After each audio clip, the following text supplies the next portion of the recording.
Family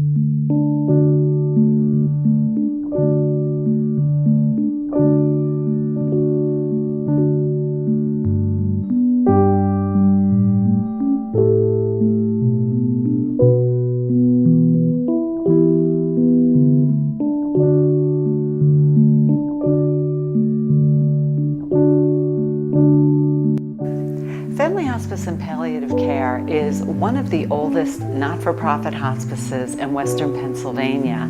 In fact, they began as a volunteer-supported hospice before there was even reimbursement for hospice care. So it began as a social movement assembled by local healthcare providers and volunteers in the community, and then of course has grown over time with the introduction of the hospice Medicare benefit and the aging population here in Western Pennsylvania. Hospice care is going out to the person that needs us and visiting with them, with their family, or in the facility that they call home, and providing the intermittent nursing care, medical care, CNA help, social work, and spiritual care that they need to meet their last months in comfort, in place, without a lot of treatments and procedures that they don't want, and without a lot of mystery and medicalization. So it's about comfort and quality of life, and family hospice is wherever you are.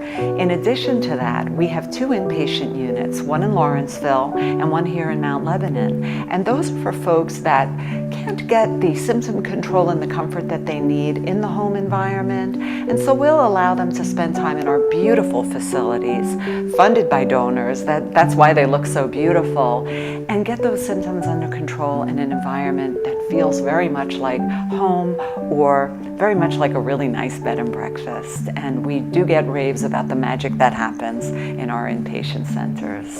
The biggest strength of Family Hospice as an organization is our staff.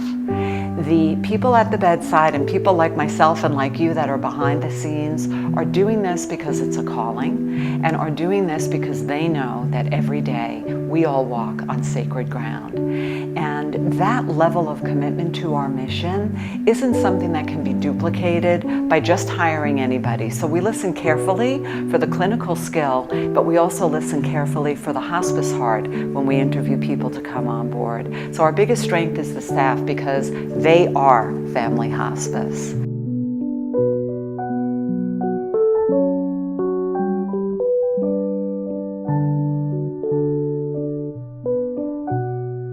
My role with Family Hospice and Palliative Care is an RN admissions nurse, which gives me the opportunity to be the first face that my patients and their families get to meet. Some of the first questions that my families ask are, how does the program work? Are there any charges that I'm going to inquire? How often are you going to be here for us?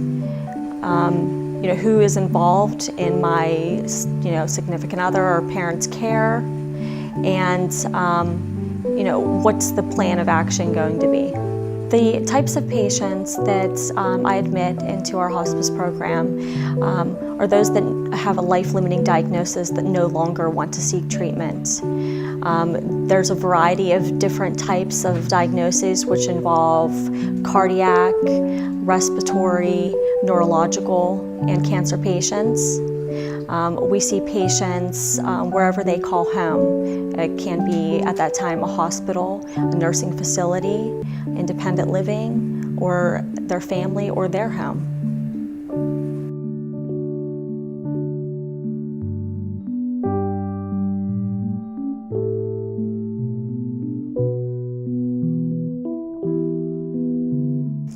Grief is extremely universal, but also unique.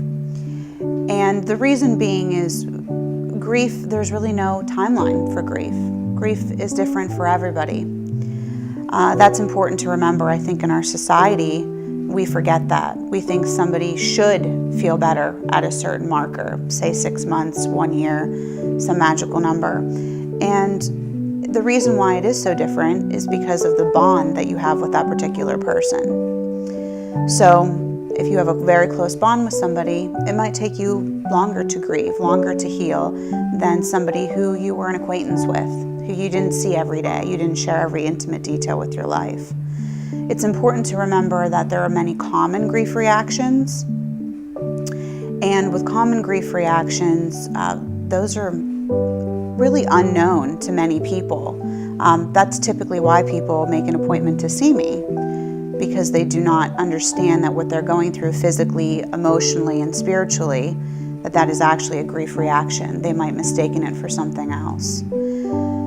It's also important to remember that there's healthy ways of coping with grief and non-healthy ways of coping with grief. And that's really what we focus on in counseling, is the healthy ways to cope instead of the non-healthy ways. But there's really no right or wrong way to grieve. That's important for people to remember. It's how you cope with the grief. Grief is universal in the sense that everybody experiences grief. Anywhere from young infants grieve all the way to people who are over 100 years old. So it's important to remember that that is a part of the natural human being in our psyche, is that we all grieve. We offer a lot of community support. I think that's important for the public to know. And our bereavement support, whether it's support groups or children or teen camps, is free to the community. You do not have to use family hospice, and palliative care services in order to utilize the camps or the groups.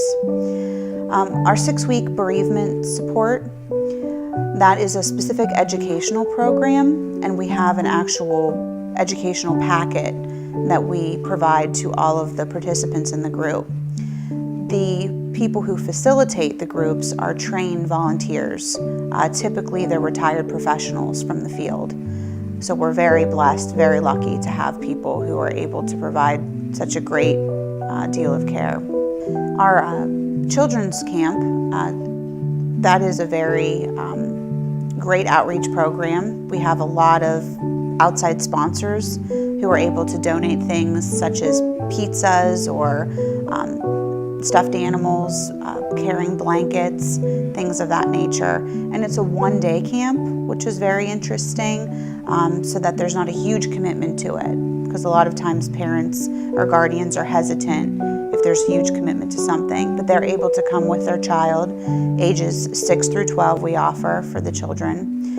And we are able to do different sorts of things at the camp, such as art therapy, music therapy, pet therapy.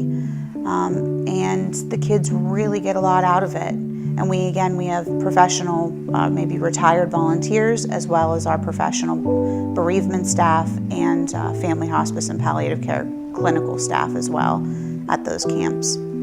Our teen camp is relatively new, and we hold it at a place called Auberly in McKeesport. And Auberly has a type of a challenge course, which is a little bit like an obstacle course, because what teen wants to sit around and talk about grief? That's pretty intimidating to them. So it's being able to utilize a teen's greatest instinct, which is typically movement, getting up, getting around. And they tackle these challenge courses with their parent, guardian, whomever the family member is, as well as our family hospice staff and the Auberly trained staff as well, in order to overcome these obstacles. And then after they're completed the obstacles, we sit around and we talk about how we were able to get that challenge through, how we were able to finish it. So I think that's a really great piece of the teen camp, that it's not this sitting around talking as, say, adults would. It's very intimidating, again, to teens typically. And it's being able to get outside and exercise and do things.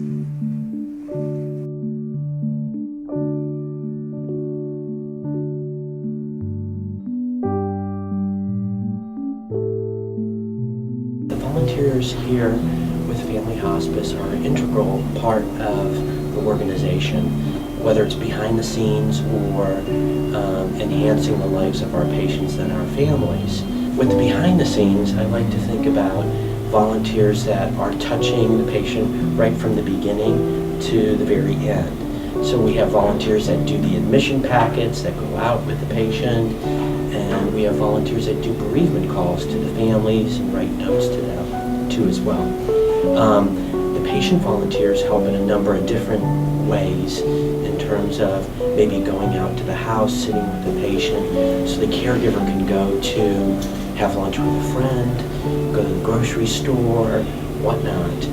Or they're just going there to visit, be that friendly visitor with the patient and spend time with them. Or they're going to a nursing home or a hospital to visit.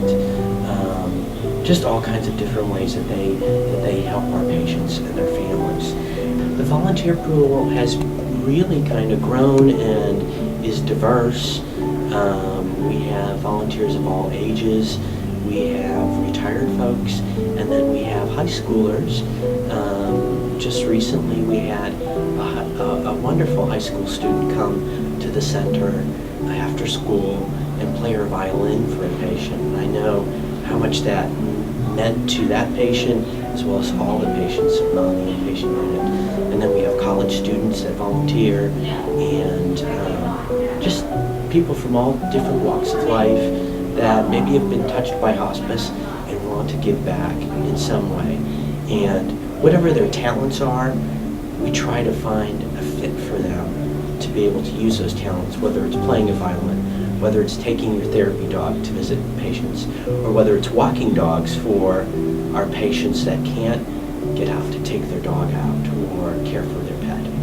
My volunteers really say they get so much more than what they give in their interactions with the patients. And they learn life lessons that sometimes they can't get in other settings, because this is just a critical, very important time for patients.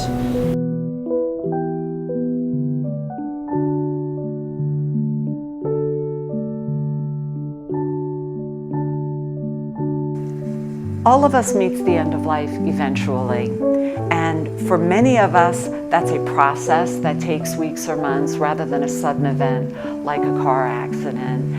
And I would love to see end of life for everybody be something that's comfortable, be something that isn't frightening, be something that doesn't have a sense of mystery and powerlessness to it, something that's informed, supportive, and entirely comfortable. And for me, that's what hospice and palliative care does. And I wish everybody knew that this was a choice that they had.